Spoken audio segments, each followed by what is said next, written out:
Salam les patriotes.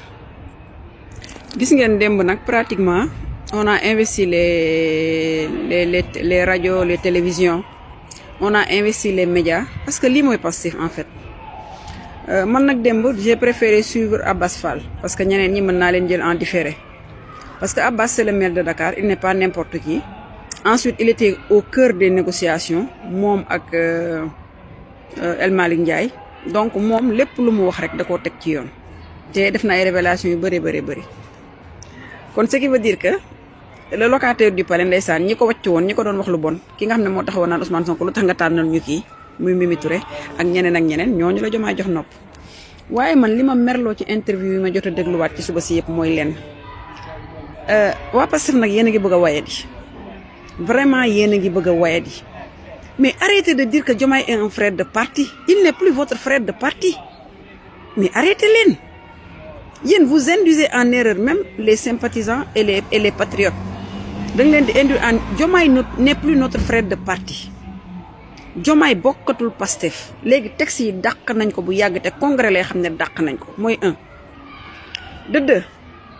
Arrêtez de dire que waaw mom ak lepp lu mu mënti def néna mi ngi ci parti bi. Mais attendez. Mais vous insultez l'intelligence des gens. Vous insultez l'intelligence des gens. Diomaye bokkul Pastef, génn na Pastef, il a fait son choix et il est en train d'assumer son choix. Yéen, pourquoi vous n'assumez pas votre position? A commencer nak par ci Ousmane Sonko ci boppam jëm ci yéen ñi investiroon plateau yi ak ñi nga xam ne ñooy JPS yi nga xam ne ñooy organiser ak yeneen képp ku ci jóg yaa ngi jox Diomaye ay atténuantes. Vous donnez des atténuantes à Diomaye et vous ne donnez pas des atténuantes aux militants de Pastef. Dafay niru nag lâcheté. Dafay niru lâcheté. Prenez vos responsabilités. Diomaye bokkatul Pastef. Il a fait son choix. Il s'assume. Mi ngi pose ay actes yoo xam ne dafa bëgg a tas Pastef. Il veut créer la scission. Jël ay nitam ñu koy fenal di ko defal le sale boulot en les personnes de Abdoulaye Ousmane Baro qui est un manipulateur narcissique comme Diomaye. Aljuma nga xam ne Aljuma Sow nga xam ne tapet la. Il n'a pas les couilles ba mu mettee dafa dem toog Canada da dafay jàngi. Kooku tamit c'est un manipulateur narcissique comme Diomaye. Des personnes malades qui ont besoin d'un psychiatre. ñoom ñetti ñëpp ils ont besoin de psychiatre. ñooñu ñooy toog ñu leen di layal ñun daal ñun waa Pastef ñun ñooy toog di layal ñooñu. Di layal des démons de la division. Parce que ñoom ce sont des démons de la division mais ils s'assument au moins ils ont le courage de s'assumer. Mais ñun on s'assume pas. Ku nekk toog nan waaw Diomaye kii na nee na mi ngi ci Pastef waaw Diomaye c'est notre frère de parti. Ma ne Diomaye n'est plus notre frère de parti. Diomaye bokkatul Pastef génn na Pastef il n'est plus notre frère de parti mais pourquoi vous continuez à le soutenir? Pourquoi vous continuez à vraiment semer le doute dans l'esprit de certains patriotes? Loolu laa bëgg a xam. Diomaye tapet la. C'est un lâche, c'est un hypocrite, c'est un militant dissident, c'est un président transhumant. Dem na yoonam mais laissez-le partir. Laissez-le partir. Mais vous nous pompez l'air en fin de compte. Bàyyi leen ko mu dem. Il a fait son choix, il a assumé son choix. Il pose des actes yi nga xam ne tas Pastef la bëgg. Parce que moom génne na boppam ci Pastef ba mu toogee defar coalition. Mu ñëwaat toog en tant que président de la République 19 millions de Sénégalais jàkkaarloo yow nga naan seen parti bi buñ ci jugul seen parti bi ça veut dire que ça vous appartient ça ne m'appartient pas je n'en fais plus partie j'en suis sorti il s'est assumé bokkatu ci seen parti bi ba ngeen moytu dina tas parce que loolu la ñu yéene il est en train de creuser dans les rangs du Pastef il est en train de retirer des gens du Pastef ñoo xam ne gëmuñu ko sax parce que xam nañ ne pervers narcissique la gëmuñu ko parce que xam nañ ne c'est un mythomane gëmuñu ko parce que xam nañ ne c'est un lâche mais dañ koy topp parce que dafa am lu ñu yaakaar ci moom sénégalais moo hypocrite donc dama ne il s'est démarqué démarquez-vous waa Pastef arrêtez de nous pomper l'air. Arrêtez d'être de vous comporter comme des enfants. Dem ci plateau yi naan waaw c'est un frère de parti. Waaw il n'est plus un frère de parti. Bokkatul ci parti bi. Génn na ci boppam ci parti bi. Il assume ses positions yi, il assume ses bêtises. Donc, yéen assumez leen seen position yi yéen tamit. Il est temps que la rupture soit consommée au niveau du Pastef. Elle n'est pas consommée parce que yéen a ko consommé wul yéen leaders yi. consommé wu leen ko ba léegi topp di nax militants yi ak sympathisants naan waaw Diomaye on ne veut plus qu'il retourne dans le passé soxlootuñ ko il porte la poisse Diomaye day umaate il porte la poisse, il n'a qu'à sortir génn na bu yàgg sax il est déjà sorti. kon nag arrêtez leen vos manipulations à 2 balles yéen waa Pastef laay waxal arrêtez vos manipulations à 2 balles. beneen manipulation moo koy jëmale ci Ousseynou Ly yéen ñi nga xam ne vous êtes des pro Diomaye ngeen jël le statut de Pastef les patriotes di ci bind naan waaw Ousseynou Ly Diomaye daf ko yónni comme pion parce que maire de Dakar bi la Diomaye war a récupérer mais yéen vous êtes yéen ay maa xalla ñi koy wax ay dof lañu. parce que Diomaye président la ñu bokk ñoom ñooy jël ay statut Pastef di ci bind loolu pour ñu foog ne waa Pastef ñoo koy bind. waa Pastef bu xalaat ne loolu la aussi yow dof nga moo tax ngay xalaat loolu Ousseynou ne le pion de personne. Diomaye il est en train de désencoriser le gouvernement mais qu'il le fasse mais qu'il commence par ndeyu mbili gi bu dee am na les couilles na njëkk a dàq ki nga xam ne mooy le chef du gouvernement loolu mooy dëgg. mais arrêté nag toog naan di def manipulation di jaxase xelu askan wi Ousseynou Ly ne le pion de personne.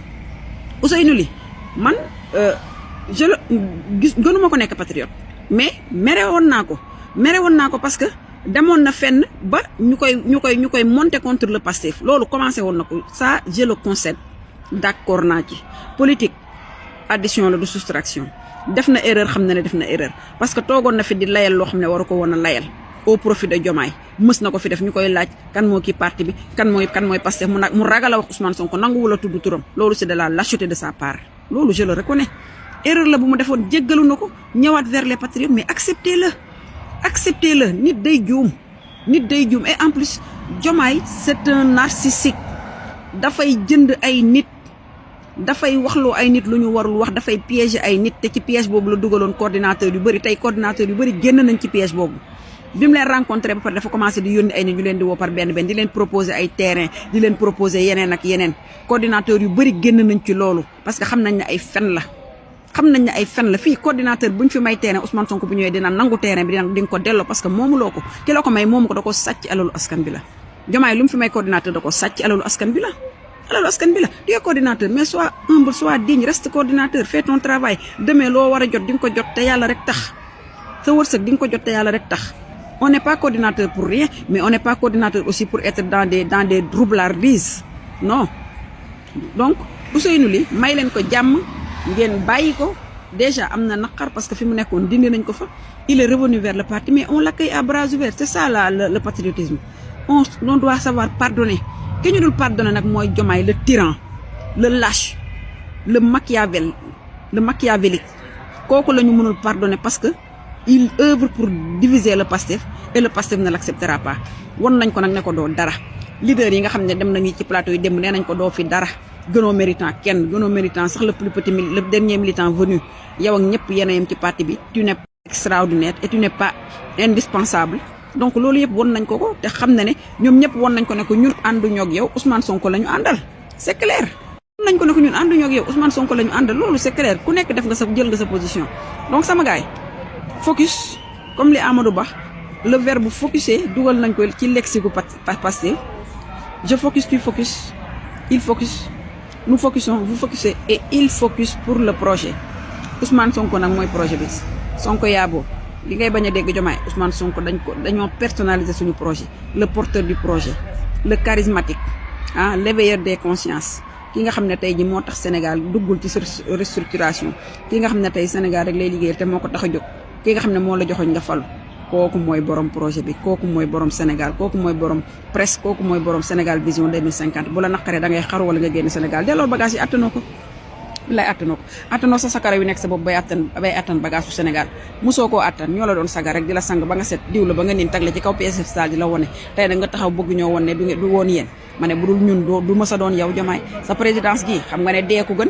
nekk président te fuñ la fekk ngay mer di fuñ sa xol neexul nga bëgg lu keneen mën a am ñu jox la nguur nga ne sa nguur gi nga ma jox waaw baax na mais doyu ma damaa bëgg a jël parti bi nga yor parti bi doo ko mës a jiite yow bu ñu amoon benn espoir bu toq bu ndaw ne sax mënoon nga jiite Pastef tey dindil nañ la ko ba mu set wicc doo mës a jiite Pastef te doo fa mëtt si yor poste de responsabilité kon sawil te tëri da ngay sawi te tëri te da ngay toog xaar kenn lijjanteetu la jaratoo dara ci réew mi toog ak 19 millions de Sénégalais au lieu nga wax leen ci li nga def nga nekk naan Pastef 1 heure de temps ngay wax ci parti Pastef yaa wayadi yaa matadi yow loolu rek moo lay won ne yow roublar nga tokaar nga te mérité woo jiite Sénégal mérité wuloo ko may leen ndayu jàmm nit ñi nag moom bu bëggee respect na ko jox nit ñi bu respecté wul Ousmane Sonko kenn du ko respecté te respecté wul Ousmane Sonko moo tax kenn respecté tu ko lu ñu neex lañ koy wax en tant que militant lu ñu neex